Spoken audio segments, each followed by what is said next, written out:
앞뒤 똑같이 와보. 아름다운 대한민국 1호 쯔르쯔 행복해요. 와!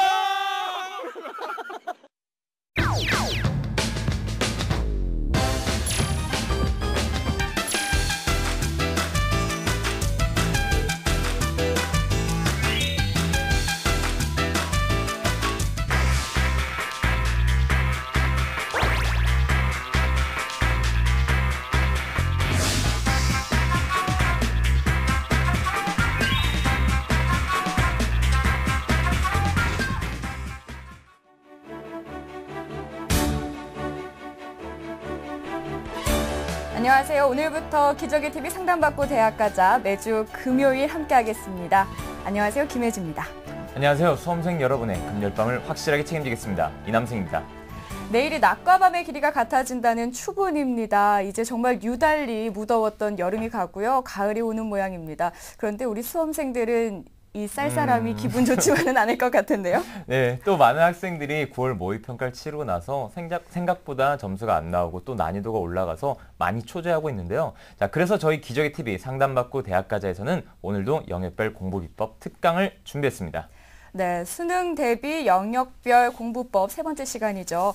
수능 48일 남았습니다. 네. 이제 앞두고 조금 초조해하는 수험생들을 위해서 9월 모의평가 후 외국어 영역 학습 전략을 주제로 어떻게 하면 외국어 영역 등급 올릴 수 있는지 알아보도록 하겠습니다. 오늘도 외국어 영역 최고의 전문가 두 분을 모셨습니다. 외국어 영역을 포기하려는 학생들도 이분을 만나면 영어가 가장 쉬웠어요 라고 말하게 된다고 하죠. 오늘 수험생 여러분의 영어의 품격을 책임질 전홍철 선생님 나오셨습니다. 안녕하세요. 안녕하십니까. 전홍철 선생님입니다. 만나서 반갑습니다.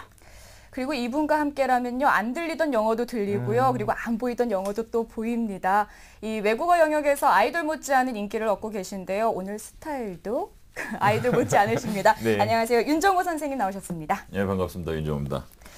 네, 두 분 선생님 특강 듣기 전에 먼저 미리 2013학년 수능 외국어 영역 경향을 좀 짚어봤으면 좋겠습니다. 얼마 전 9월 모의평가가 있었잖아요. 예. 그런데 이 모의평가 외국어 영역이 그전 6월 모의평가 그리고 그 전년 수능에 비해서 좀 많이 어려웠다. 이렇게 평가하는 분들이 많으시더라고요.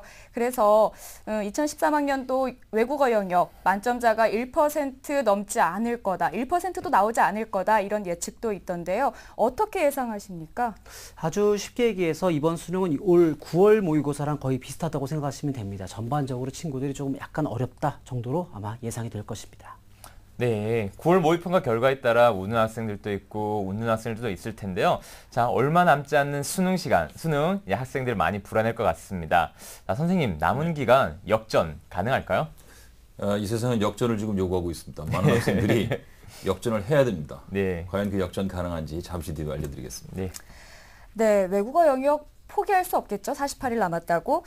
어떻게 해야 할지 집중해 주시기 바랍니다. 외국어 영역 등급을 어떻게 하면 올릴 수 있을지 전홍철 선생님의 9월 모의평가 후 학습 비책 지금 공개합니다.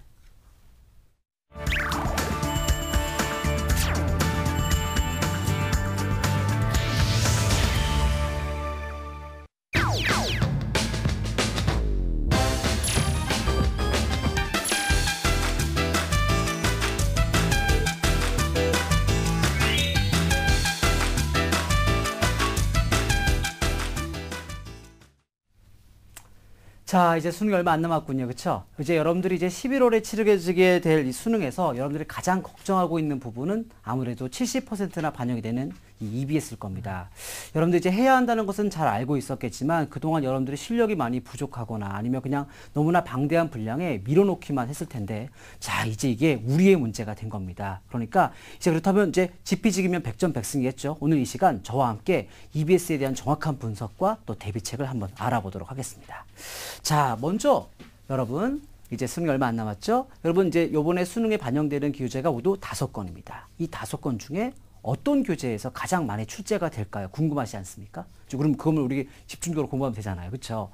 자, 그럼 어떤 교재에서 많이 문제가 나올지는요. 우리가 작년 교재에서 얼마만큼 나왔고 또 어느 정도까지 나왔는지를 보면 또 올해 어떤 교재에서 나올지를 알 수가 있을 것입니다. 자, 이제 그러면 표를 보면서 제가 설명을 드리도록 하겠습니다. 자, 표를 볼게요. 표를 보시면 지금 작년 수능 완성에서 이제 표는 자세한 내용들은 그냥 보시면 되고요. 전부 모두 14문제가 나왔고요. 그다음 330제는 모두 9문제, 수능 특강은 16문제, 그리고 인터넷 토크 연습 1, 2를 그냥 하나의 교재로 보게 되면 모두 16문제가 출제가 되었습니다. 자, 그럼 우리 아나운서님들 외워주세요. 자, 보시면 가장 적게 출제된 문제가 모두 몇 문제냐면 9문제입니다. 한 교재에서 나올 수 있는 최소 문제가 9문제입니다. 9문제 외우세요. 네. 그 다음에 이제 가장 많이 출제된 게 모두 16문제입니다. 그렇죠? 그래서 수능 특강하고 인터넷 토크 연습 1, 2를 합치면 모두 16문제가 출제가 됐다는 거죠. 자, 그렇다면 말입니다. 올해 EBS 교재에서 6월하고 9월에 얼마만큼 출제됐는지를 보게 되면 수능에 이제 얼마만큼의 문제가 최소 또는 최대 출제될 수 있는지를 알 수 있을 겁니다. 그렇죠? 이제 다음 표를 보시도록 하겠습니다. 자, 아까 가장 최소 문제가 몇 문제라고 그랬죠? 9문제. 그리고 16문제입니다. 그렇죠? 근데 지금 보세요. 지금 6월하고 9월을 합쳐서 수능 완성에서 몇 문제가 나왔냐면 3문제가 출제가 됐습니다. 그렇다면 아까 최소가 9문제라고 했으니까 9에서 3을 빼면 6문제가 되고요. 그렇죠? 그리고 16에서 3을 빼면 13문제가 되지요. 그렇다는 얘기는 수능 완성에서 최소 6문제, 최대는 13문제까지 나올 수 있다는 거고요. 330제도 마찬가지입니다. 9에서 8을 빼니까 1문제에서 그리고 최대 8문제까지 나올 수가 있다는 얘기입니다. 그런데 수능 특강을 보세요. 지금 아까 최대가 16문제라고 했는데 이미 수능 특강에서 15문제를 소진했습니다. 그렇다는 얘기는 이제 수능에서는 실제적으로 수능 특강의 비율이 상당히 축소될 수밖에 없다라는 거고요. 인터넷 독해 연습도 마찬가지입니다. 따라서 여러분들이 공부를 할 때 이제 여러분들이 남은 기간 동안 집중해야 될 이 교재들은요. 수능 완성과 330제라고 우리가 확인할 수가 있을 것입니다. 아시겠죠? 네, 이제 앞으로 여러분들은 그럼 이제 순서들은 수능 완성, 330제, 그 다음에 인터넷 독해 연습 1, 2, 그 다음에 수능 특강 위주로 공부를 하시면 될 것 같습니다. 네. 그러니까 수능 완성과 330제에서 많이 출제가 된다 이런 얘기신데요. 이 EBS 교재 연계를 한 문제가 70% 정도 나온다고 했으니까 이 문제만 보더라도 네. 그렇죠. 좀 많이 맞출 수 있겠네요, 선생님. 네, 그렇죠. 네, 맞습니다. 네, 어떤 교재를 집중적으로 공부해야 될지는 이제 알았는데요. 자, 학생들의 남은 시간이 48일뿐입니다. 자, 이제는 얼마 남지 않은 시간 어떻게 효과적으로 공부해야 될 건지 그것이 바로 관건이 될 것 같습니다. 자, 선생님 어떻게 하면 효율적으로 공부할 수 있을까요? 그렇습니다. 이제 EBS가 70%가 반영이 되니까 여러분들 나름대로 이제 EBS에 대한 많은 대비법을 하고 또 공부법이 있었을 것입니다. 그런데요. 아직도 정확한 EBS 대비법을 모르는 친구들이 있더라고요. 제가 정확하게 얘기를 해드릴게요. 먼저 EBS를 접근하는 잘못된 방법에 대해서 제가 이제 2가지를 알려드리겠습니다. 첫 번째 EBS를 접근하는 잘못된 공부 방법은 바로 구문으로 EBS를 완벽하게 끝내고자 하는 방법이 첫 번째 잘못된 방법이라 볼 수 있습니다. 자, 여러분들이 여기서 오해가 없으셔야 되는 건 뭐냐면 원래 구문이라고 하는 것은 아주 영어를 공부하는데 기본적이고 또 올바른 방법입니다. 근데 문제는 뭐냐면 EBS의 기본 출제 번영이 그러니까 원래 나왔던 유형이 변형 출제되는 것이기 때문에 구문 분석 그러니까 전체적인 숫보다는 나무를 보는 공부 방법은 이 EBS를 공부하는데 그닥 효율적인 방법이 아니라고 할 수 있겠습니다. 자, 이제 두 번째는요. 어떤 두 번째 잘못된 공부 방법은 바로 EBS 교재를 한 번만 쭉 풀어보는 방법입니다. 여러분들이 한번 쭉 풀어보고 그것으로 만족하시게 되면 나중에 여러분들이 이제 수능 시험장에 가서 여러분들이 본 지문이 딱 나오게 될 겁니다. 이거 한번 풀어본 건데? 근데 그것만으로는 부족하다는 거죠. 실제적으로 여러분들이 한번 본 문제가 있을지언정 그것이 정답으로 이어지는 것은 또 별개의 문제입니다. 따라서 여러분들이 한번 쭉 풀어보는 것이 아니라 뭔가 다른 형태의 우리 대비가 필요한 것입니다. 그런데 지금 말씀하신 2가지 방법이 우리 학생들이 가장 많이 하고 있는 공부법이 아닌가 그렇죠. 싶고요. 그렇죠. 저도 이렇게 했고요. 이렇게 이제 생각을 하고 했는데 생각보다 이게 효과가 없다고 하니까 낙담하는 친구들이 좀 많을 것 같은데요. 네. 걱정이 되네요. 네, 그렇죠. 하지만 이제 우리 전홍철 선생님께서 그 걱정을 깔끔하게 날려주실 겁니다. 선생님 강의 계속 해주시죠. 자, 이렇게 얘기하니까 여러분들이 그동안 공부했던 방법 2가지를 가지고 이제 철렁하시죠? 걱정하지 마십시오. 제가 이제부터 남은 기간 동안 그 역전의 기회를 드리도록 하겠습니다. 자, 먼저 표를 보시기 바랍니다. 자, 표를 보세요. 지금 이번 2013년 EBS 유형별 기출 문제입니다. 자, 어떤 유형이 변형 출제되는지를 잘 보셔야 됩니다. 어떤 유형 문제가 잘 보는지 보시면 먼저 6월달 같은 경우에는요. 지금 빈칸, 어휘, 주제, 제목, 요지, 주장, 어법에서 가장 많은 문제들이 변형 출제된다는 걸 알 수가 있죠. 그 다음 9월달에 보시면요. 모두 19문제가 변형 출제가 되는데 그중에 무려 14문제 정도가 빈칸, 어휘, 주제, 제목, 요지 여기에서 집중적으로 출제가 되었다는 걸 알게 됩니다. 그렇죠? 네. 그럼 이제 우리가 남은 기간 동안 어떻게 해야겠어요? 이 유형들을 제대로 보시는 겁니다. 그래서 이런 것들을 집중적으로 보시면서 여러분들이 먼저 공부해야 될 것은 이렇게 제가 말씀드린 주제, 제목, 요지, 주장 이 요지들을 먼저 풀고 이것들을 열심히 준비하시는 게 가장 좋은 방법이라 할 수 있겠습니다. 자, 이제 제가 한 가지 말씀을 드릴게요. 자, 이제 그러면 이 빈칸, 주제, 제목, 요지를 풀긴 푸는데 어떻게 푸느냐? 이게 이제 집중적으로 여러분들에게 알고 싶은 문제일 거예요. 제가 설명을 해드릴게요. 먼저 지금 제가 말씀드린 그 유형들을 문제를 먼저 풀기 시작하는데 EBS 교재를요. 자, 한 문제당 90초입니다. 자, 한 문제당 얼마라고요? 90초입니다. 한 문제당 90초를 재놓고 푸는데 여러분들 오해가 없으셔야 되는 건 뭐냐면 한 문제 90초, 한 문제 90초 이렇게 푸시는 게 아니라 10문제를 900초에 푸시기 바랍니다. 그래서 호흡을 길게 가져가는 연습을 해보셔야 됩니다. 그래야 오랫동안 집중도 할 수 있고 또 여러분들이 나름대로 시간 배분하는 것도 연습할 수가 있는 것입니다. 알았죠? 자, 두 번째 EBS를 공부하는 두 번째 좋은 방법은요.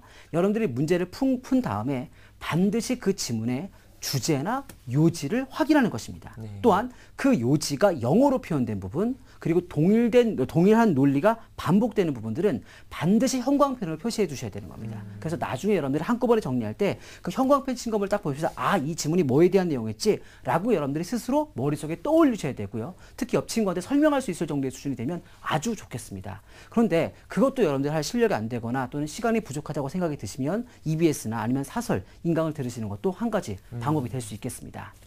자, 이렇게 공부한 뒤에 제 세 번째 방법은 뭐냐면요. 시중에 나와 있는 EBS 변형 문제집을 한번 풀어보는 겁니다. 그래서 어떤 지문이 얼마만큼 많이 나오는지 또 아, 이 지문이 이렇게 나왔구나 라고 하면서 여러분들이 스스로 점검해 보시면서 마지막 확인하는 것도 좋은 방법입니다. 선생님 말씀해 주신 대로 이 핵심 유형 문제 위주로 공부를 하는데 이 10문제를 900초, 그러니까 15분 안에 푸는 연습을 하면요. 정말 그 실제 수능에서 시간 관리 못해서 문제를 틀린다거나 네. 또 뭐 당황해서 틀린다거나 그렇죠. 이런 일은 없을 것 같습니다. 네, 그리고 말씀하신 지문 내용 파악하기와 변형된 문제 풀기로 수능 연계 70%에 해당되는 EBS는 완벽 대비가 될 것 같습니다. 자, 그런데 의외로 외국어 영역에서 문법은 포기하겠다, 그냥 넘어가겠다라는 학생들이 많은데요. 선생님, 어떻게 이거 가능한가요? 네. 자, 문법 문제에 대해서 여러분들이 많이 고민을 하시는데요. 여러분, 문법 문제는요, 무조건 기출문제 위주로 여러분들 공부를 하셔야 됩니다. 그러니까 그동안 나왔던 이제 3월달, 6월달, 9월달의 문제들, 그리고 최근 3개년 문법 문제들, 그리고 올해 나왔던 EBS 문제들을 모두 여러분들이 풀어보시면서 그 안에서 어떤 문법 문제가 많이 나왔는지, 그리고 어떤 것을 물어보는지를 여러분들이 완벽하게 숙지하셔야 됩니다. 자, 여러분 어떻게 하실 수 있으시겠습니까? 자, 못하시겠죠. 그래서 제가 해왔습니다. 자, 이제 칠판을 보면 제가 설명할 건데요. 자, 제가 이제 여러분 가장 최근에 나왔던 문법 문제, 그러니까 최근 3개년, 그리고 올해 369 문제, 그리고 EBS 5건에 있는 모든 문제들을 파악해 봤더니만 거기서 가장 많이 나온 문법이 뭐였을까요? 바로 동사와 준동사를 구별하는 문제가 가장 많이 나왔고요. 두 번째는 관계사와 연관된 문제가 두 번째로 많이 나왔습니다. 이제 제가 몇 문제를 풀어드릴 건데 여기서 여러분들이 통찰력을 얻으시기 바랍니다. 자, 첫 번째입니다. 이 칠판을 제가 볼게요. 여기 보시면 지금 이렇게 anyone이라고 되어 있고요. 그 다음에 seize를 쓸 건지 seeing을 쓸 건지 지금 물어보는 문제가 여기 이렇게 있습니다. 자, 제가 제일 말씀드렸듯이 이제 동사, 준동사를 물어보는 문제가 가장 많이 나왔다고 얘기했죠. 자, seize는 뭐죠, 여러분? 동사입니다. seeing은 동사가 아니죠. 이제 여러분들 여러분 그 정도로 알고 계시길 바랍니다. 자, 이제 이 문제를 풀기 위해 여러분들 가장 먼저 숙지해야 되는 건 뭐냐면 주어의 개수와 동사의 개수가 같다라는 겁니다. 자, 그러면 주어가 하나일 때 동사가 몇 개일까요? 하나가 되겠죠. 잘했어요. 자, 주어가 2개일 때는 동사가 몇 개가 될까요? 여전히 2개가 됩니다. 근데 문제가 있습니다. 주어가 하나일 때 동사가 하나가 되는 건 맞고요. 그리고 주어가 2개일 때 동사가 2개가 되는 건 맞는데 문제는 뭐냐면 주어 동사가 2개가 되면 하나의 접속사가 생깁니다. 다시요. 주어 동사가 2개가 되면 접속사가 하나 생깁니다. 그래서 우리가 이런 공식을 쓸 수가 있어요. 접속사는 주어 동사 빼기 1이다. 자, 뭐라고요? 접속사는 주어 동사 빼기 1이다. 그러면 자, 생각해 봅시다. 조동사가 2개예요. 그러면 이제 우리가 접속사 몇 개일까요? 하나가 되겠죠. 그렇죠? 접속사가 3개입니다. 조동사 몇 개일까요? 그러면 4개가 되겠죠. 이렇게 될 겁니다. 그렇죠? 자, 이제 한번 보도록 합시다. 자, anyone이 주어입니다. 그러니까 주어가 뭐냐면 문장 제일 처음에 나오는 명사가 주어예요. 그럼 이제 anyone이 주어죠. 그럼 주어가 하나입니다. 그러면 만약에 sees를 내가 선택을 하게 되면 얘가 주어고 얘가 동사니까 더 이상의 동사가 그렇죠. 나오면 안 되는 겁니다. 이해가 되시죠? 자, 이제 anyone이 주어고 제가 만약에 seeing을 선택하게 되면 여기서 우리가 동사를 선택하지 않았죠? 그럼 이제 주어는 하나 던진 상태니까 언젠가 뭐가 나와야겠어요? 동사가 나와야 한다는 얘기입니다. 이게 바로 그걸 물어보는 문제죠. 동사 준동사라고 하는 건 주어와 동사의 개수를 맞추라는 얘기입니다. 자, 이제 anyone이 주어입니다. 뒤에 동사가 나오는지 안 나오는지 보자고요. 자, 봅시다. 여러분 child가 동사라고 생각하시면 안 되는 거예요, 여러분. 쭉 보시니까 동사가 어디 있나요? 아, 여기 있군요. will, were이라고 하는 동사가 나오죠. 그러면 anyone이 주어고 will, were이라고 하는 동사가 뒤에 나오니까 이제 우리는 주어와 동사의 개수가 일치가 됩니다. 그럼 여기서는 우리가 동사를 선택할까요? 선택하지 말아야 될까요? 선택하지 말아야겠죠. 그래서 답은 seeing이 되는 것입니다. 이해가 되시죠? 자, 이런 식으로 동사, 준동사를 맞추는 건 주어와 동사의 개수를 맞추는 것입니다. 이해가 되시죠? 이게 이제 동사, 준동사를 물어보는 출제 포인트고요. 자, 2번째입니다. 이게 지금 관계사 파트에서 가장 많이 나오고요. 정말 영어로 얘기하면 가장 핫한 문제라고 볼 수 있습니다. 자, 이건 뭐냐면 대명사와 관계대명사를 구별하는 문제입니다. 자, 그러면 대명사와 관계대명사의 차이점이 뭘까요? 관계 이런 말 하시면 안 돼요. 자, 관계대명사는요. 안에 접속사가 들어있고 그리고 대명사 역할까지 하는 것이 바로 관계대명사입니다. 다시요. 얘는 그냥 대명사고요. 얘는 뭐라고요? 접속사 플러스 관계대명사, 대명사입니다. 알았죠? 관계대명사는 접속사 플러스 대명사라고요. 그러니까 안에 접속사가 있다는 걸 기억하셔야 됩니다. 자, 그럼 이제 앞에 나왔던 거랑 똑같은 개념인데요. 우리가 이제 주어 동사를 한번 표시해 보도록 하겠습니다. he가 주어고요. inquired가 동사입니다. 그죠? 주어 동사 하나 썼죠? 자, 이제 and가 다시 이제 뭐가 되죠? 접속사가 되네요. 그쵸? 그리고 여기에 뭐가 나옵니까? sent라고 하는 동사가 나옵니다. 그러면 and 다음에 동사가 나온다는 건 and 앞에도 언젠가 동사가 있다라는 겁니다. 그쵸? 그럼 얘가 동사 1번이 되고요.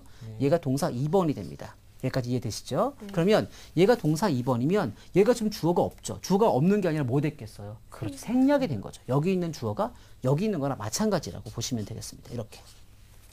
이해되시죠? 자, 그럼 이제 여기까지 쭉 갔어요.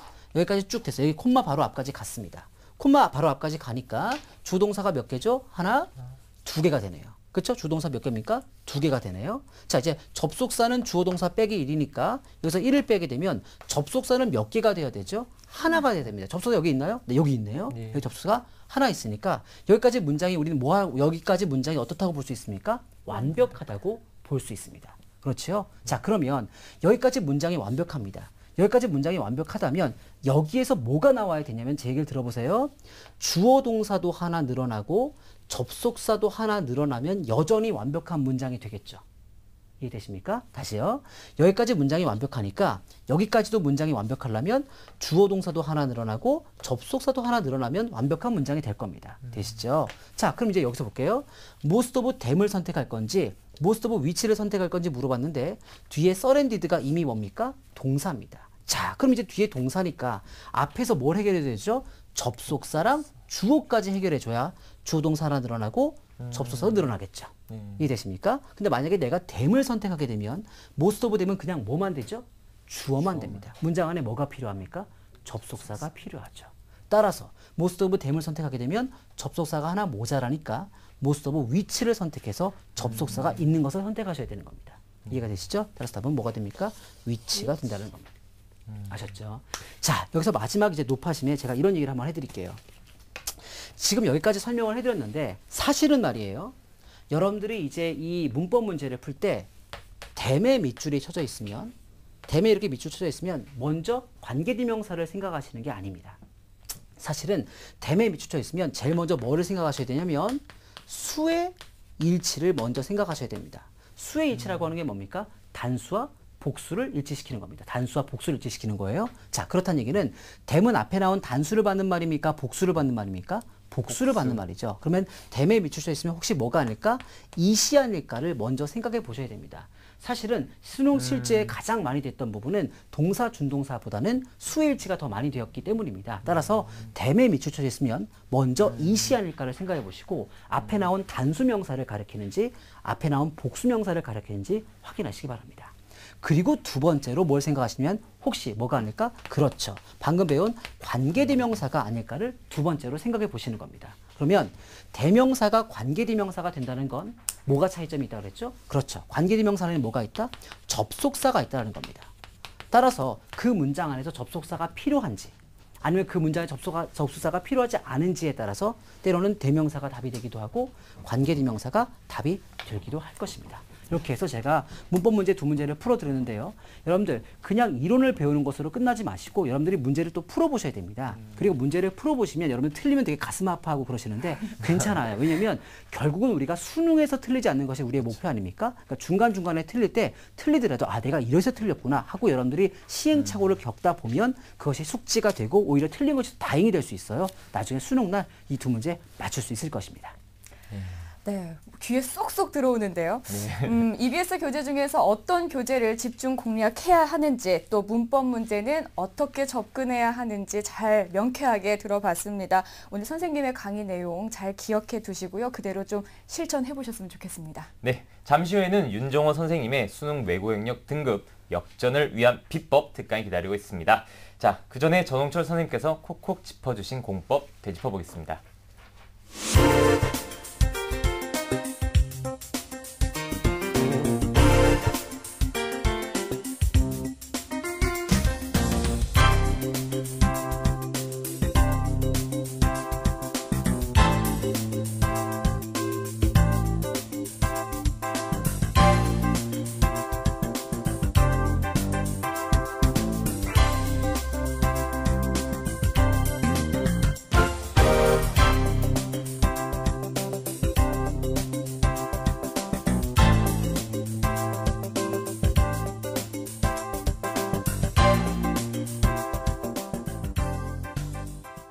뉴스, 생활 정보가 가득한 TBS TV.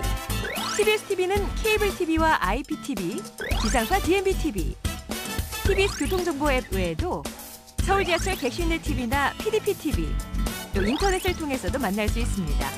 기분 좋은 방송 TBS TV를 지금 바로 경험하세요.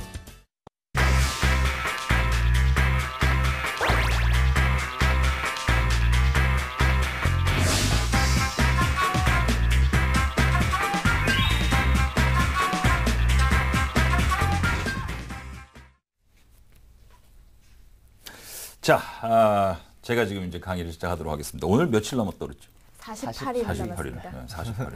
이런 얘기는 사실 수험생들은 듣기 싫어합니다. 그렇죠. 며칠 남았다. 근데 할 수 없습니다. 48일 남았습니다. 근데 48일 남았는데 그동안 공부를 계속 했는데 성적이 안 올랐단 말이에요. 근데 지금부터 공부해도 성적이 오를까? 그런 의구심이 있을 겁니다. 궁금하죠. 네. 근데 보통 일반적으로 우리의 몸의 세포가 다양하지만 보통 우리의 몸의 세포가 변하는 것이 21일 걸린다고 합니다.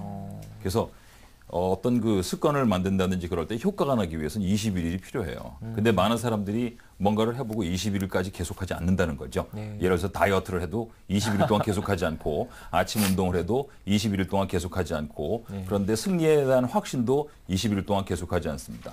그래서 내가 역전할 수 있다는 생각도 21일 동안 계속하지 않아요. 그리고 또 효과적인 방법도 21일 동안 계속하지 않습니다. 그래서 지금 많은 학생들이 효과를 못 보는 건 효과적이지 않은 방법 또는 효율적이지 않은 방법들을 계속 썼다는 거죠. 그럼 지금부터 그런 효율성과 함께 효과적인 방법들을 쓰면 가능합니다. 그리고 그동안 공부를 안 한 게 아니거든요. 제가 뭐 지금부터 처음부터 얘기하는 게 아니고 다 공부했어요. 며칠 안 남았어요. 근데 이제 마지막으로 성적이 오르기 직전에 이것을 안 하고 있단 말이죠. 그럼 도대체 어떻게 하면 되는가? 첫 번째, 이게 중요합니다. 밑에 이제 하단은 나가고 있나요? 본질적인 것을 찾기 위해서 잠깐 멈춰라. 그리고 본질을 잡고 기본으로 돌아가라. 자, 수학 능력 시험입니다. 이 수학 능력 시험이 뭔지 이걸 생각하지 않고 그냥 EBS를 공부해야 되고 또 무슨 유형을 공부해야 되고 몇 문제를 나와야 되니까 뭐 해야 되고 뭐 이런 것들을 하는 건 사실은 이건 그림자예요, 그림자. 그러니까 본질을 잡읍시다. 수학 능력 시험이 뭔가요? 국어 능력 시험이나 영어 능력 시험이 아니고 수학 능력 시험이에요. 수학 능력 시험이라고 하는 수학은 이 숫자가 수를 따지는 숫자가 아니고 닦을 숫자입니다. 이게 닦을 숫자예요. 그래서 수학 학문을 닦을 수 있는 능력이 있는가를 묻는 거예요. 대학 가서 학문을 네가 닦을 수 있는지 한번 능력을 좀 점검해 보자라고 하는 겁니다. 그래서 본질을 잡아야 됩니다. 그러니까 잠깐 멈춥시다. 시간이 없다 그래도 잠깐 멈춰야 돼요. 시험 볼 때도 저는 학생들한테 그렇게 권하는데요.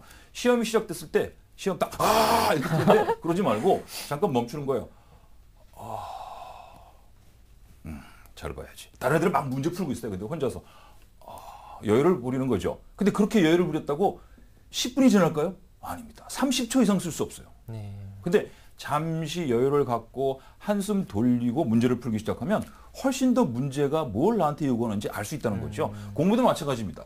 내가 지금 뭘 공부하는 거지? 지금 이 공부가 뭘 원하는 거지? 본질을 찾기 위해서 기본을 좀 잘 잡아야 될 것입니다. 그래서 잠깐 쉬세요. 잠깐 쉽시다. 이번 시간에 지금 나하고 같이 쉬는 거예요. 부모님도 잠깐 쉬세요. 네. 부모님 마음이 뜨거울 거예요, 지금. 그리고 두 번째는 바로 기출 문제에서 자신의 약점을 찾아야 됩니다. 자, 학생들, 지금 우리 PD 선생님이 머리가 크기 때문에 앞으로 나오지 말라는데 잠깐 나가겠습니다. 학생들, 모의고사 보고 어떻게 했어요? 어떻게 했죠? 모의고사 보고? 너무 머리를 집어넣으니까 이렇게 빼시는데. 모의고사 보고 어떻게 했습니까? 채점하고, 그러고 버렸어요. 그러니까 성적이 안 오르는 거야. 모의고사를 귀중하게 해야 됩니다. 아까 전홍철 선생님 그런 말씀하셨어요. 틀린 문제가 나왔다고 너무 가슴 아파하지 마라. 가슴 아프죠. 근데 가슴 아파하지 말고 사랑해야 됩니다. 틀린 문제 기억하세요. 틀린 문제에 오를 점수가 숨어 있다. 그러니까 틀린 문제를 만나면 내가 드디어 오를 점수를 찾아낼 수 있구나. 가장 중요한 참고서는 수능 기출 문제예요. 네. 그리고 6월, 9월 모의평가입니다. EBS, 물론 EBS에서 70% 출제되기 때문에 중요하긴 합니다만 정말 중요한 것은 기출 문제를 갖고 자신의 약점을 파악하셔야 됩니다. 그리고 그 다음에는 효율적으로 결과를 만들어라. 지금 공부를 여지껏 했는데 효율적이지 않다면 그거 버리세요. 그 방법을 버리세요. 과감하게 혁신하는 공부를 지금부터 시작해도 됩니다. 21일 하면 바뀌어요. 근데 두 번 해도 남는 시간이죠. 그럼 과연 가장 효율적인 방법은 뭐냐? 아주 역설적이게 오늘 공부를 얼마나 열심히 하면 좋은지에 대한 얘기를 하려고 그러는데 첫 번째, 잘 쉬어라. 그다음에 잘 먹어라. 그리고 잘 자라. 영어 선생님 뭐 저런 얘기를 하나. 잘 쉬지 않으면 영어가 머릿속에 들어오지 않아요. 네. 그리고 잘 먹지 않으면 특히 엄마하고 아침에 이렇게 싸우는 아이들이 있어요. 엄마는 이렇게 맛있는 음식 해놨는데 싫어! 엄마! 그러고 나갑니다. 걔가 공부 잘할 리가 없어요. 아침 잘 먹어야 됩니다. 그래야 엄마의 사랑을 느끼고 머리에 두뇌가 잘 이렇게 영양이 공급됩니다. 그 다음에 잘 자라. 이게 굉장히 중요한데요. 실험을 했어요. 밤새 공부한 친구와 그 다음에 잘 잔 친구가 자기 전에 그 문제를 보고 그냥 잠만 잔 친구하고 그 문제를 끙끙거리면서 밤새 연구했던 친구. 그 다음에 이제 다시 아침에 그 문제를 얼마나 잘 푸는지 실험을 해봤습니다. 그랬더니 잘 잔 친구가 더 잘 풀었대요. 밤새 그 문제를 풀어본 친구보다. 이건 굉장히 중요한 얘기인데요. 우리 학생들이 잠을 줄이기 위해서 이상한 약을 먹기도 하고 어떻게 하면 잠과 싸울까? 근데 잠을 굉장히 공부의 적이라고 생각합니다. 아닙니다. 잠은 공부에 굉장히 중요한 친구예요. 잠을 제대로 자지 않으니까 어떤 일이 벌어지냐면 수업 시간에 계속 졸아요. 제가 강의하면서 가장 안타까운 건 수업이 시작되면 2분 뒤부터 졸기 시작합니다. 그러면서 이제 죄책감이 드는지 눈을 이렇게 뜨려고 그러다가 다시 또 그러면 이제 자 오늘 여기까지 그러면 그때 눈을 떠요. 그러면 어떤 일이 벌어지겠습니까? 자기 스스로가 자기에 대한 자괴심 그리고 절망감 이런 것들이 계속 생기는 거죠. 그래서 잘 쉬고 잘 먹고 잘 자면 영어 잘하게 됩니다. 이제 또 한 가지 아주 공부에 중요한 전략이자 비법 전략인데 이게 뭐냐면 승리에 대한 확신을 가져라. 이겁니다. 중요하네요. 네, 승리에 대해서 확신을 가져야 됩니다.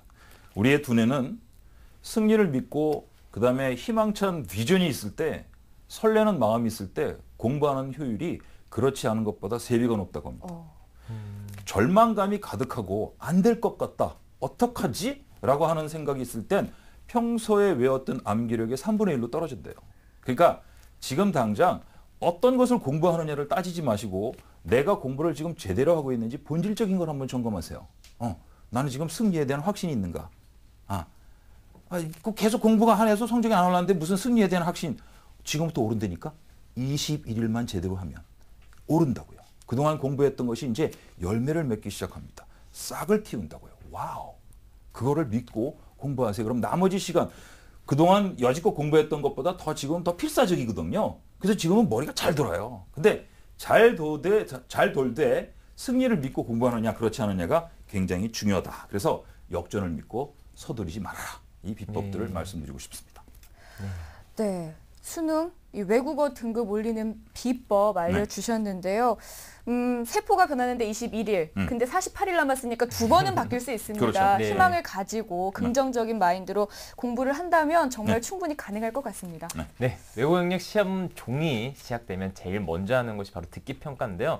자, 그런데 첫 단추를 잘못 끼우면 나머지 단추도 잘못 끼게 되듯이 이 외국어 영역 듣기 잘못해가지고 그 다음 문제까지도 영향이 가는 친구들이 많습니다. 선생님, 어떻게 하면 듣기 정복할 수 있을까요? 아주 구체적인 얘기들을 좀 해볼게요. 네. 듣기가 잘 안 되는 친구들이 있어요. 많은 친구들이 듣기가 잘 안 되니까 잘 못 들으니까 집중해서 잘 듣기 위해서 듣기 시험을 보는 때 이제 눈을 감습니다. 그런 경우들이 있어요. 네. 많이 그런 경험이 있을 거예요. 네. 그렇죠? 눈을 감고 이제 집중해서 듣습니다. 그러니까 들리는 거야. 그러니까 들려. 무슨 보청기 낀 것도 아닌데 들리는 기쁨. 그래서 이제 눈을 떴어요. 선택지를 보는 순간 다 날아갑니다. 없어져요. 네. 이게 들렸는데 기억이 나지 않는 거죠. 많은 친구들이 그런 얘기를 해요. 선생님, 저는 이상합니다. 첫 줄을 읽고 이해가 되고 둘째 줄을 읽고 이해가 되는데 마지막 줄을 읽고 선택지를 보는 순간 다 없어집니다.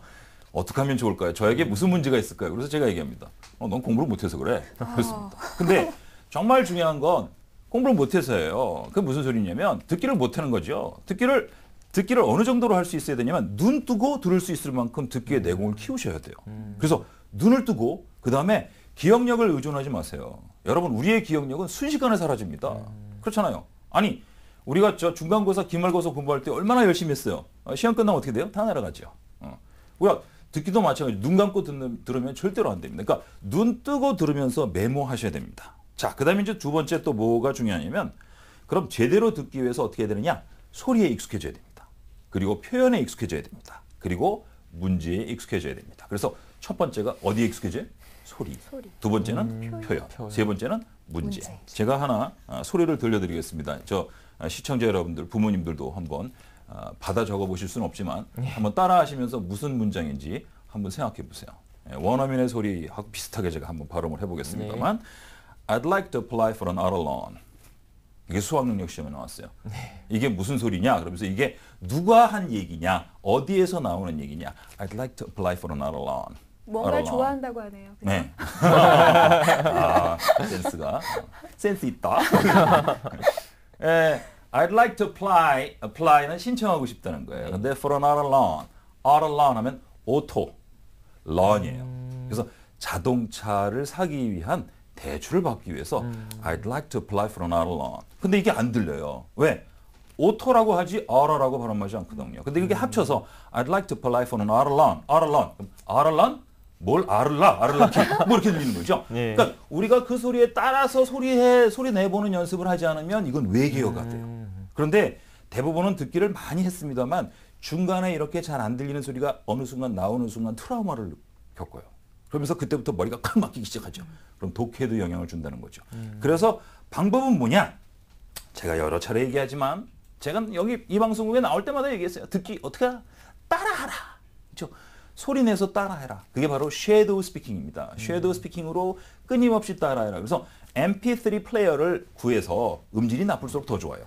왜? 음질이 좋으면 자꾸 음악 들어. 그러니까 음질이 나쁜데 반드시 기능이 있어야 되는데 구간 반복 기능이 있어야 됩니다. 그래서 잘 안 들리는 소리는 구간 반복으로 해갖고 반복해서 듣는 거예요. 그래서 따라 자꾸 하다 보면 나중에 어디까지 가냐면 수학 능력 시험 칠 때 문제를 들으면서 바로 따라해요. 그러면 2번 듣는 효과가 납니다. 그리고 가끔 듣기 시험 보면서 어떤 친구들이 있냐면 듣다가 안드로메다로 정신줄을 좀 팔아 이렇게 넘기는 애도 있어요. 그러다 못 들었어. 어떡하지? 근데 다시 들을 수가 없어요. 그런 일이 벌어지지 않도록 하는 게 바로 따라하는 겁니다. 섀도우 스피킹. 따라하다 보면 정신줄을 놓을 수가 없어요. 내가 계속 따라해야 되니까.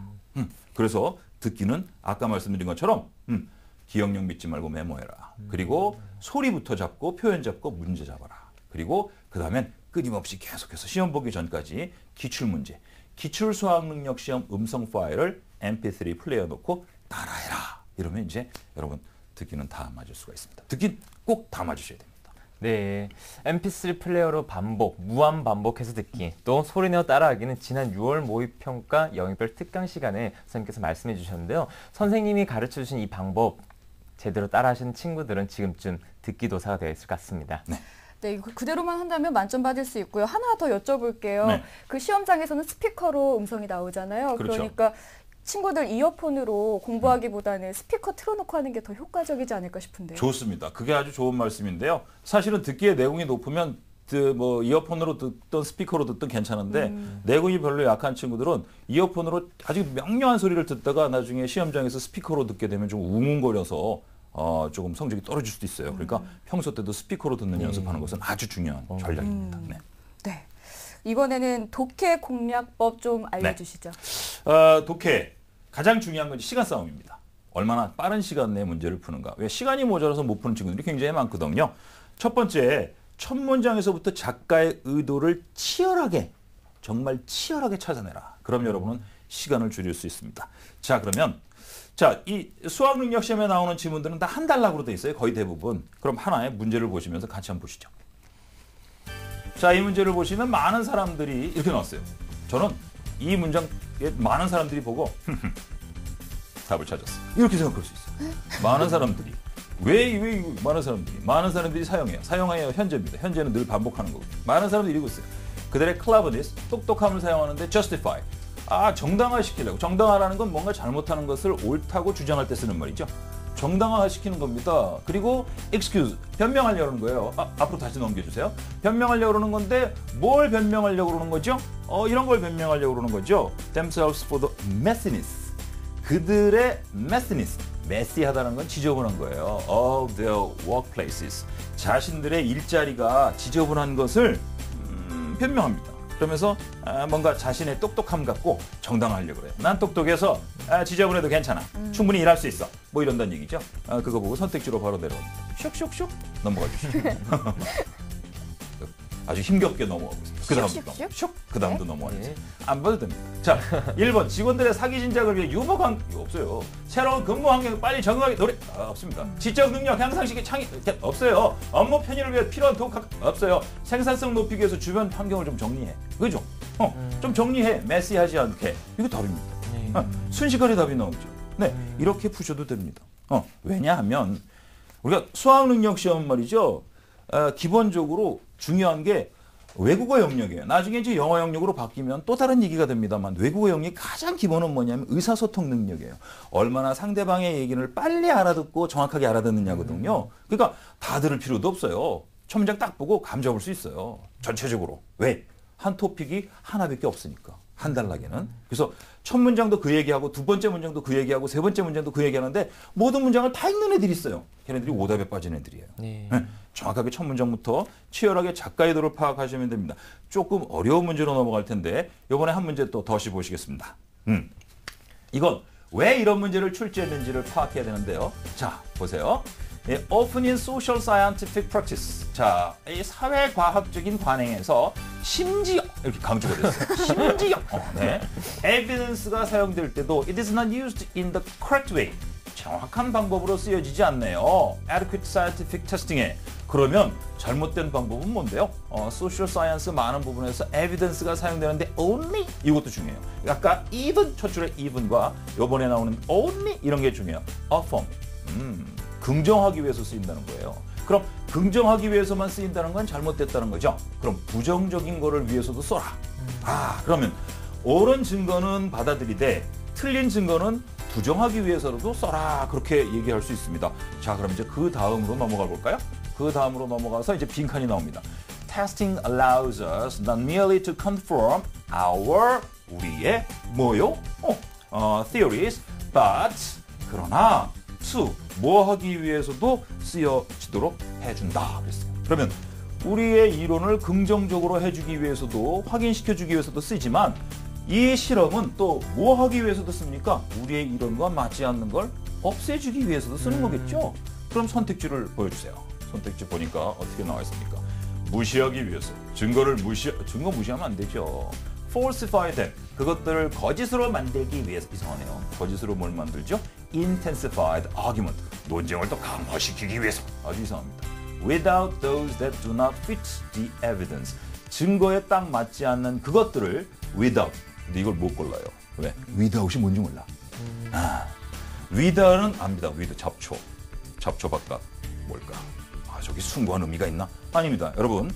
자, 잡초라고 하는 단어. 여러분, 이게 굉장히 중요한 얘기인데요. 칠판에서 좀 말씀드리겠습니다. 네. 우리가 영어 공부를 하면서 이건 수학 능력 시험뿐만 아니라 영어 공부를 하면서 여러분들이 꼭 잊지 말아야 될 게 있어요. 뭐냐면 영어 공부에서 우리가 가장 실수하는 게 뭐냐면 한 단어가 한 가지 의미만 있다는 거예요. 한 단어가 한 가지 의미만 있다. 그러니까 실수하는 거예요. 예를 들어서 핸드가 나왔어요. 이건 손이 아니에요.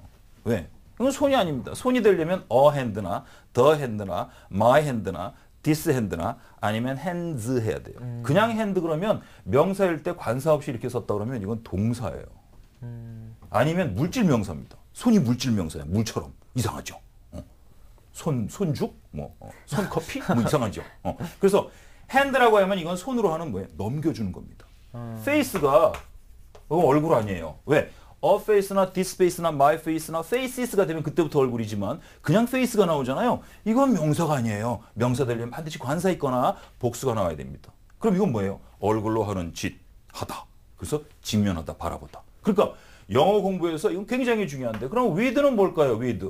잡초 아닌 거죠. 잡초처럼 된 것들을 다 뽑아내는 거예요. 그래서 어떤 한 단어가 하나의 뜻만 있다고 생각하는 것에서 벗어나기. 이게 굉장히 중요한 영어 공부의 틀입니다. 그래서 without이라는 건 잡초처럼 그것들, 즉 자신애가 내놓은 증거에 맞지 않는 건 잡초를 뽑듯이 다 뽑아서 버린다. 이런 아주 쉬운 단어인데 기본적인 것을 우리가 조금 더 유용성 있게 조금 더 활용할 수 있도록 공부해 놓는 것은 어떤 전략을 세우는 것보다 더 중요하다. 아까 제가 말씀드렸죠.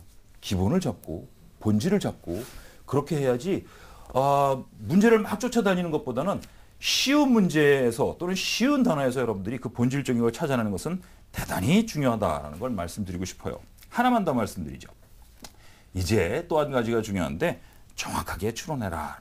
정확하게 추론해라. 추론을 정확하게 하는 것은 아주 중요한데요. 이번에 나왔던 9월 모의평가 시험 문제를 갖고 한번 생각해 보도록 하겠습니다. 보시죠. 여기 보면 it is a common misconception. 흔한 잘못이다. 그랬어요. 그죠? 대부분 이걸 잘못해요. Among many musicians and non-musicians. 음악가도 잘못하고 음악가가 아닌 사람도 잘못하는데 똑같이 잘못해. 그럼 이건 음악에 대한 얘기가 나올까요? 음악이 아닌 얘기가 나올까요? 음악에 대한 얘기가 나오겠죠? 음악을 모르는 사람도 음악을 아는 사람도 틀린다는 거예요. 그럼 뭔데? This is not surprising as it is natural to associate music with the sound. 좀 음악을 소리에 대해서 연관하는 것은 놀랄 것도 아니고 자연스럽다. 그럼 이 사람은 당연히 음악은 소리지. 근데 이 사람 얘기는 음악이 소리 말고 다른 것도 있다는 거예요. 그럼 음악이 소리 말고 다른 게 뭐가 있을까요? 생각해 보세요. 음악이 소리 말고 또 뭐가 있을까요? 그러더니 그 밑에 quiet spaces가 있어요. quiet spaces. 그래서 밑으로 슉슉 넘어가시면 됩니다. 쭉쭉 넘어가시면 이제 빈칸에 뭐가 있었을까를 짐작할 수 있는데 Notes are more important than rest 그랬어요. 자, 음악가나 음악가가 아닌 사람들이 다 이런 착각을 한다는 거죠. 노트가 더 중요해요. rest보다. 이게 뭔 소리인지 몰라요. 왜? 기본을 못 적었거든. 노트가 뭔지. 노트는 이렇게 종에다 쓰는 게 노트인가? 노트북인가? rest는 뭐냐? rest는 쉼표입니다. 음악에서. 그럼 노트는 뭡니까? 음표입니다. 음표가 쉼표보다 더 중요하다고 생각하는 것은 음악가나 음악가가 아닌 사람이나 다 똑같다. 이게 바로 답인 거죠. 왜? 아까 quiet, 조용한 스페이스. 이게 중요하다고 얘기했잖아요. 근데 대부분 음악가들은 노트가 중요해. 아니, 음악가가 아닌 사람들처럼 그렇게 생각한다는 거죠. 그래서 답은 1번이 된다는 사실을 우리가 판단할 수가 있습니다. 네. 자, 이제 본질적인 것들을 한번 쭉 말씀드렸는데 이런 것들 가지고 여러분이 이제 다시 한번 어떻게 하면 제대로 공부할 수 있는가를 한번 쉬면서 생각해 보세요. 그럼 충분히 남은 시간 역전 드라마를 만드실 수 있습니다. 네, 듣기에 이어서 독해까지 어떻게 하면 고득점을 얻을 수 있는지 알아봤습니다. 그런데 여기서 중요한 건요. 아마 보시면서 다들 하지 않았을까 싶은데 거기서 그치면 안 된다는 것. 오늘 들은 걸 기억해 뒀다가 꼭 지금 당장 실천해야 한다는 게 중요한 것 같습니다. 네, 그럼 오늘 윤정호 선생님께서 콕콕 짚어주신 외국 영역 공법 되짚어보겠습니다.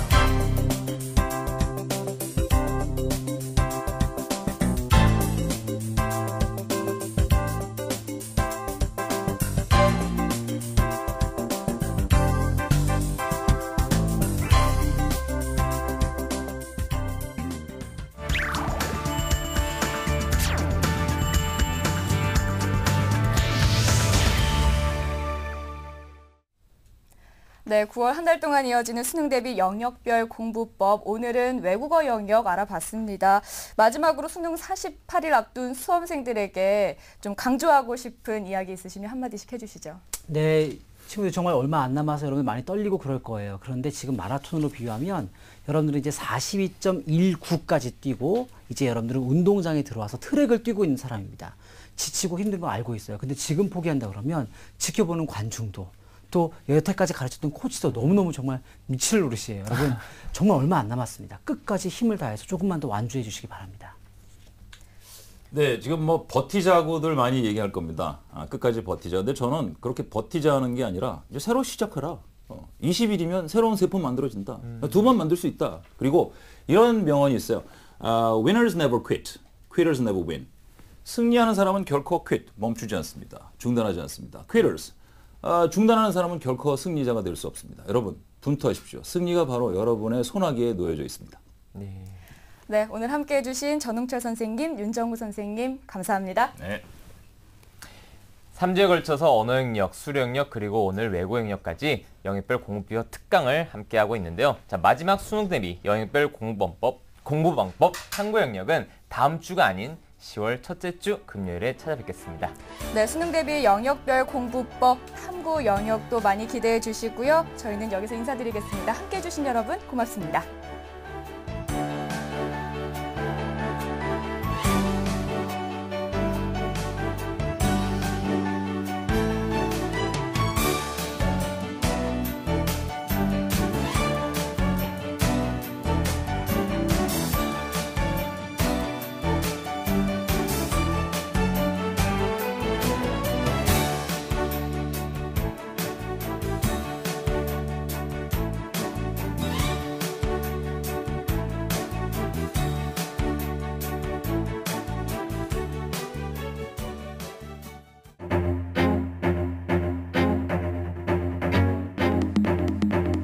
연비와 파워 모두 놓치지 않았다. 진정한 프레스티지란 이런 것.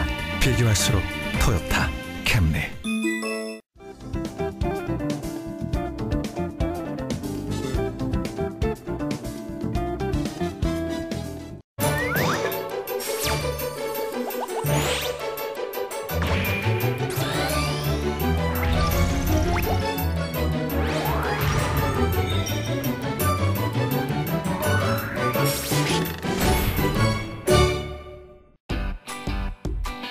Next.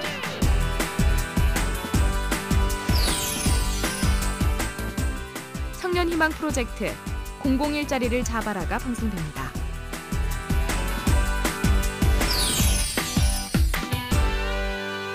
TBS 시민의 방송 TBS TV가 가을 개편을 선보입니다.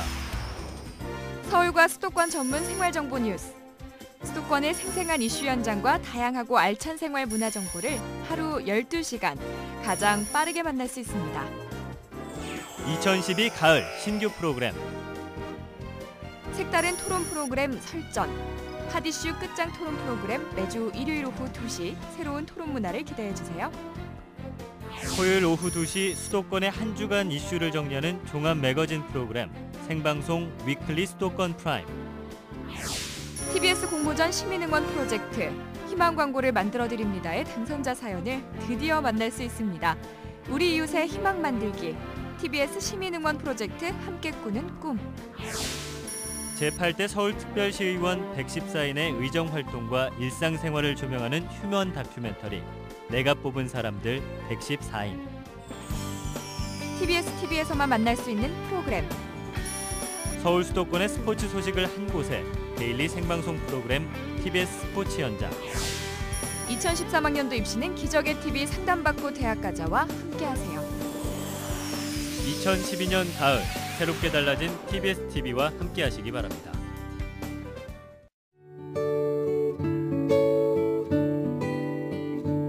제 이름은 송단영입니다. 오늘은 저의 생일입니다. 그래서 엄마, 아빠, 오빠 그리고 다윤이랑 생일 파티를 했습니다.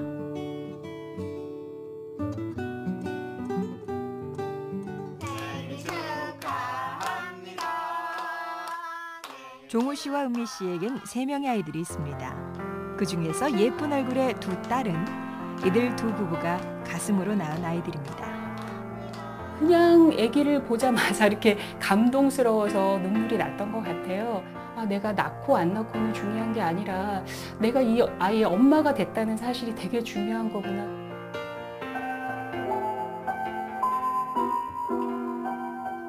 아들이 있는 이들이 처음 입양을 결심했을 때 주변에선 우려의 목소리가 많았는데요. 하지만 큰딸을 입양하면서 얻은 행복에 막내도 입양할 용기를 얻게 됐습니다.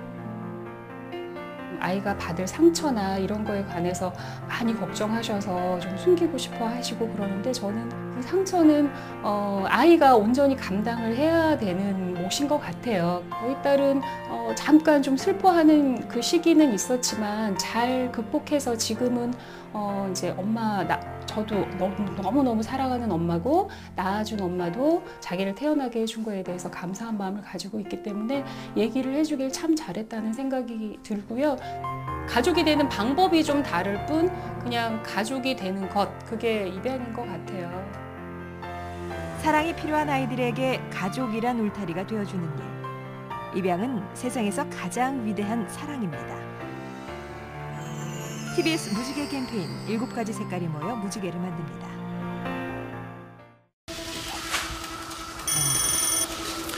저는 이제 이번 18대 대통령 선거에 출마하겠습니다. 박근혜, 문재인, 안철수 3파전. 점점 뜨거워지는 2012 대선 판도. 안철수 대선 출마 선언. 독인가 약인가. TBS의 색다른 토론 설전에서 뜨거운 논쟁이 벌어집니다.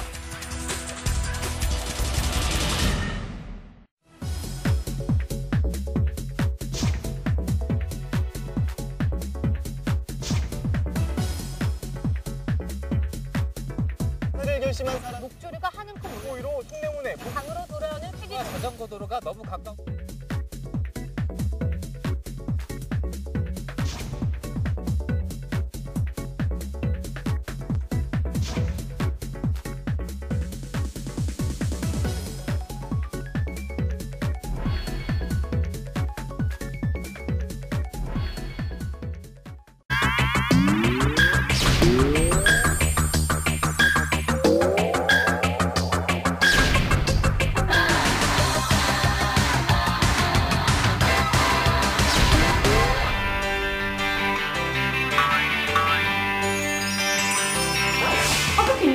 배신이다 진짜. 완전 부럽다. 헐 뭐야?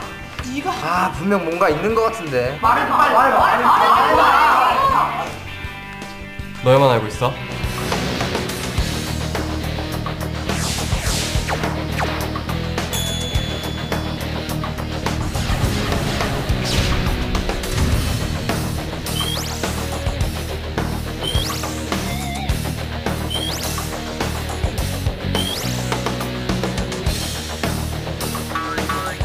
기적의 TV 상담받고 대학 가자. 뿌잉뿌잉.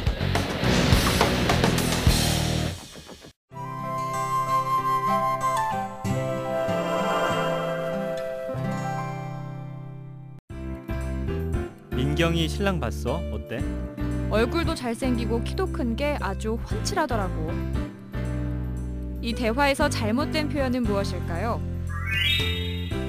키도 크고 잘생기고 멋진 사람을 일컬어 흔히 훤칠하다라고 하지만 훤칠하다가 아니라 훤칠하답니다. 훤칠하다는 키나 몸집 따위가 보기 좋게 어울리도록 크다라는 뜻입니다. 반면 훤칠하다는 길고 미끈하다, 막힘없이 깨끗하고 시원스럽다는 뜻으로 사람이 아닌 사물이나 풍경 등에 쓰는 말입니다. 바르게 고친 대화를 다시 들어볼까요? 민경이 신랑 봤어? 어때? 얼굴도 잘생기고 키도 큰 게 아주 훤칠하더라고.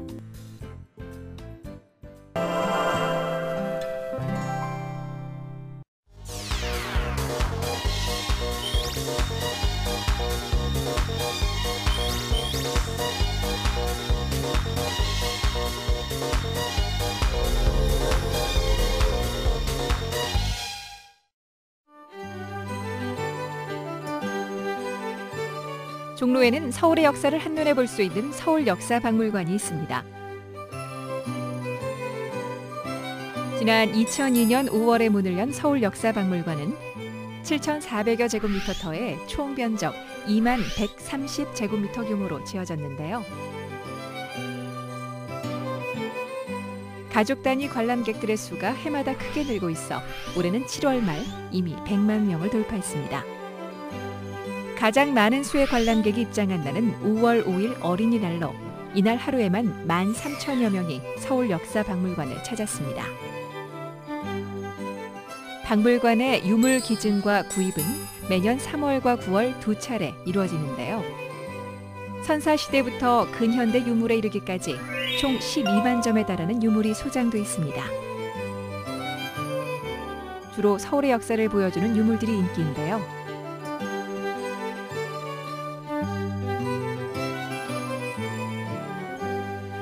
3층 상설 전시실에서 과거부터 현재 이르기까지 서울 시민들의 변화된 삶을 한눈에 확인할 수 있습니다.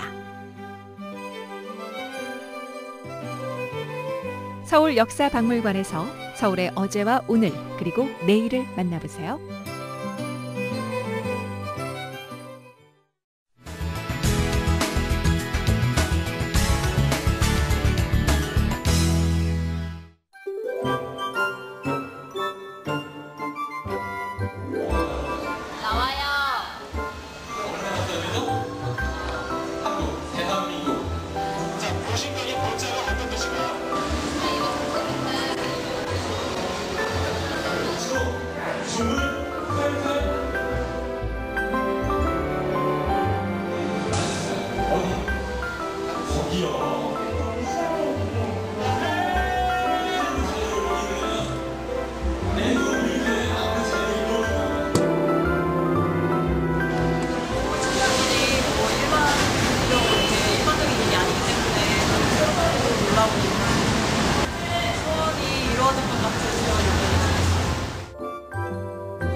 도시가 종지기 업을 대를 이어서 제가 지금 5대 종지기예요.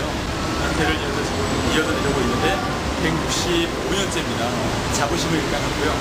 이 보신각종은 저에게서는 제 인생의 전부라고 해도 과언이 아닙니다. 제가 평생 몸을 바쳐서 지켜야 될 것이라는 것입니다.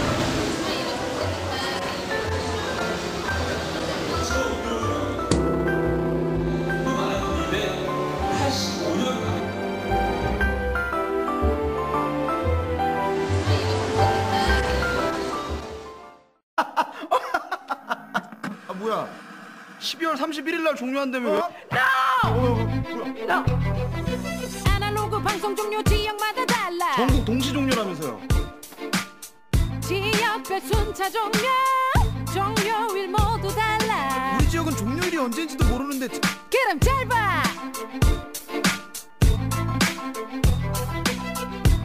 정부 지원 빨리 신청해야겠구나. TV 화면 자막 보이면 신청해. 콜센터 124 지금 바로 신청해. 야!